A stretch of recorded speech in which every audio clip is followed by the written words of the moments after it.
မိတ်ဆွေတို့မှာအရာအလုံးရှိပြီးရပြီးရတော့မပြည့်စုံတယ်လို့ခံစားရဘူးလားမိတ်ဆွေရဲ့စိတ်မချမ်းသာမှုဟာ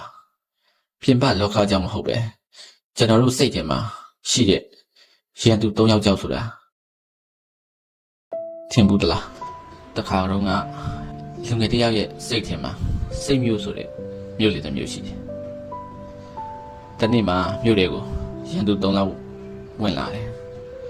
ပထမတစ်ယောက်ကလောဘသူကဒီဟာလေးလိုချင်တယ်ဟိုဟာလေးလိုချင်တယ်ဆိုပြီးအမြဲလိုချင်တယ်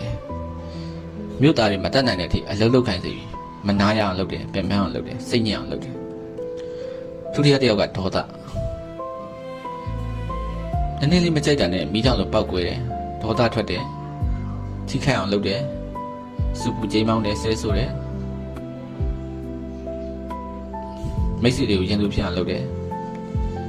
အန္တရာယ်ဖြစ်အောင်လုပ်တယ်တတိယတစ်ယောက်ကမောဟသူကအမှန်ကိုမမြင်အောင်မိဖို့တွေနဲ့ဖုံးလိုက်တယ်ဘယ်ဟာမှန်တယ်ဘယ်ဟာမှားတယ်မသိဘူးအများနဲ့တွေ့ဝေစိုးရိမ်စိတ်တွေတန်တရားစိတ်တွေနဲ့ကိန်းဝင်နေတဲ့သူဒီလိုမြို့သားတွေကအယမ်းပင်ပန်းလာစိတ်မချမ်းသာတော့မပြောရှင်ကြတော့အချင်းချင်းလည်းမသိမြင်ကြတော့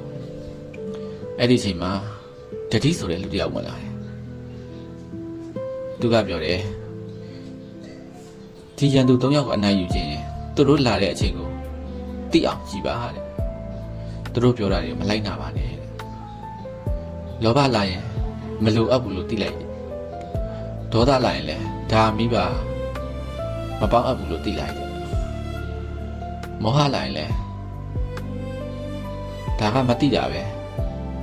မပေါင်းတင်ဘူးဆိုသိလိုက်တယ်ဒီလူနဲ့တဖြည်းဖြည်းရန်သူတွေကအားနေသွားတယ်ဒီလိုနဲ့မြို့လေးကစီကားပြီးပျော်ရွှင်ချမ်းသာပြီးတောက်ပါလာတယ်ဒီပုံမြင်လေးကကျွန်တော်တို့လူတွေနေ့စဉ်ဘဝမှာအနှောက်အယှက်အများဆုံးပေးတဲ့လောဘဒေါသမောဟ၃ပါးအကြောင်းကိုပြောခြင်းဖြစ်ပါတယ်ဒါတွေကိုမဖြောက်ပေးနိုင်တဲ့ရွေကအတိဒါတွေကိုဖယ်ဖြောက်ခြင်းအောင်နိုင်ခြင်းသိခြင်းတတိတရားနဲ့စတင်ထိတ်ကော့ထိတ်ကြောင်းနိုင်ပါတယ်တကယ်တော့ကျွန်တော်တို့ရဲ့အကြီးဆုံးရန်သူတွေကအပြင်မှာမရှိပါဘူးကျွန်တော်တို့ရဲ့စိတ်ထဲမှာပဲရှိပါတယ်အားလုံးကျေးဇူးတင်ပါတယ်ဒီလိုစိတ်ဝင်စားစရာစိတ်အပန်းပြေစရာအတိတတိပုံမြင်လေးတွေကိုအပတ်စဉ်တင်ဆက်ပေးနေတာမို့လို့ဒီ Western Group ဆိုတဲ့ channel လေးကို